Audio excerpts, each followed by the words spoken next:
Hello students, previous video में हमने nucleic acid की डेफिनेशन, टाइप्स, फंक्शंस, इन सब के बारे में बहुत ही अच्छी तरीके से डिस्कस किया था। हमने वहाँ पर डीएनए एंड आरएनए के बारे में भी थोड़ी सी इन्फॉर्मेशन ली थी, है ना। आज हम पढ़ने वाले हैं difference between DNA and RNA. बहुत ज़्यादा इंपॉर्टेंट है, very most important question for board exams.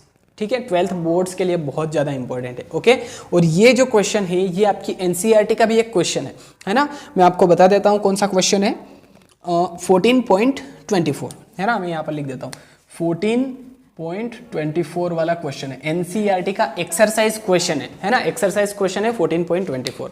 Okay, तो प्लीज़ वीडियो एंड तक देखना है फुल कंसंट्रेशन के साथ में, बहुत ज़्यादा इंपॉर्टेंट है, मोस्ट इंपॉर्टेंट क्वेश्चन। ओके, चलिए, तो डीएनए एंड आरएनए में डिफरेंस हम पढ़ रहे हैं। सबसे फर्स्ट जो पॉइंट लिखा है वो है फुल नेम। डीएनए का फुल नेम क्या है और आरएनए का फुल नेम क्या है, क्योंकि जिसके बारे में हम पढ़ रहे हैं उसका फुल फॉर्म तो हमें पता होना चाहिए ना।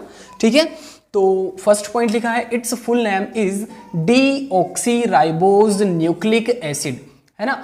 Na यहाँ पर भी है, Na यहाँ पर भी है, तो Na मीन्स न्यूक्लिक एसिड होता है। डिफरेंस सिर्फ इतना है डी का और आर का। तो डी मीन्स होता है डीऑक्सीराइबोज।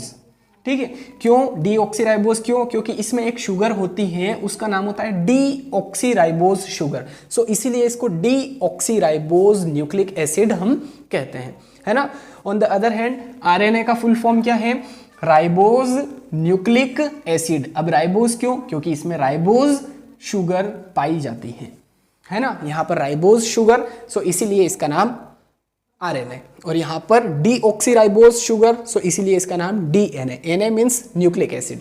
ठीक है, आर एंड डी का डिफरेंस है। ओके, चलिए सेकेंड पॉइंट देखते हैं। It is found in the nucleus of the cell and in the mitochondria, है ना। ये सेल के न्यूक्लियस में, है ना, जो सेल होती है एनिमल सेल या प्लांट सेल, तो उनमें क्या होता है, जो बीच सेंटर में होता है उसको हम कहते हैं न्यूक्लियस। और न्यूक्लियस के अंदर ही क्रोमोसोम्स होते हैं, है ना, जीन्स वगैरह होते हैं, फिर क्रोमोसोम के अंदर, ये बात की बात है। तो जो न्यूक्लियस होता है, न्यूक्लियस के अंदर डीएनए होता है, और ये एक जेनेटिक सब्सटेंस है, जेनेटिक मटेरियल होता है डीएनए। ये बात आप ध्यान रखिएगा। ठीक है, जेनेटिक मटेरियल होता है, और आरएनए भी जेनेटिक मटेरियल होता है, बट कुछ वायरस में ही ये एक जेनेटिक मटेरियल के जैसे बिहेव करता है, अदरवाइज ये जेनेटिक मटेरियल नहीं होता है ना। कुछ वायरस में ही होता है जेनेटिक मटेरियल आरएनए, बट जो डीएनए है वो मैक्सिमम जो एनिमल्स होते हैं उनमें जेनेटिक मटेरियल होता है। ठीक है, तो जो सेल है, सेल के न्यूक्लियस में ये पाया जाता है। इसके अलावा माइटोकॉन्ड्रिया होता है ना, सेल का एक पार्ट होता है ना।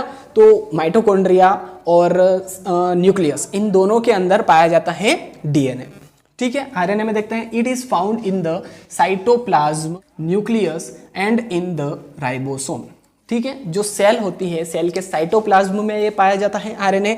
इसके अलावा न्यूक्लियस में भी प्रेजेंट हो सकता है, राइबोसोम में भी प्रेजेंट हो सकता है। ठीक है, तो साइटोप्लाज्म में, न्यूक्लियस में या फिर राइबोसोम में आरएनए पाया जाता है। ठीक है, साइटोप्लाज्म क्या होता है? मतलब कि एक फ्लूइड होता है, सेल का फ्लूइड होता है ना, तैरता रहता है, मतलब कि फ्लूइड होता है, तो उसे हम साइटोप्लाज्म कहते हैं। तो साइटोप्लाज्म में भी आरएनए प्रेजेंट हो सकता है, इसके अलावा न्यूक्लियस में भी और राइबोसोम में भी। राइबोसोम का वर्क होता है प्रोटीन सिंथेसिस का। ठीक है, तो यहाँ पर भी हो सकता है आरएनए। ओके, देखिए इतनी छोटी छोटी बातें आपको कोई नहीं समझाएगा, साइटोप्लाज्म क्या होता है, राइबोसोम क्या होता है, ये चीज़ें। ठीक है, चलिए अब थर्ड पॉइंट हम देख लेते हैं। थर्ड पॉइंट लिखा है it is a double stranded helical structure, है ना। जो डीएनए होता है वो डबल स्ट्रैंडेड हेलिकल स्ट्रक्चर होती है ना। और आरएनए जो होता है वो सिंगल स्ट्रैंडेड हेलिकल स्ट्रक्चर होती है ना। RNA single stranded helical structure होती है और DNA double stranded helical structure होती है ना। आप यहाँ पर स्लाइड में देख सकते हैं कि किस तरह से DNA double stranded helical structure है और RNA single stranded helical structure है ना। तो यहाँ पर डबल स्ट्रैंड होंगे, है ना, दो धागे होंगे। स्ट्रैंड मतलब धागे, है ना, थ्रेड।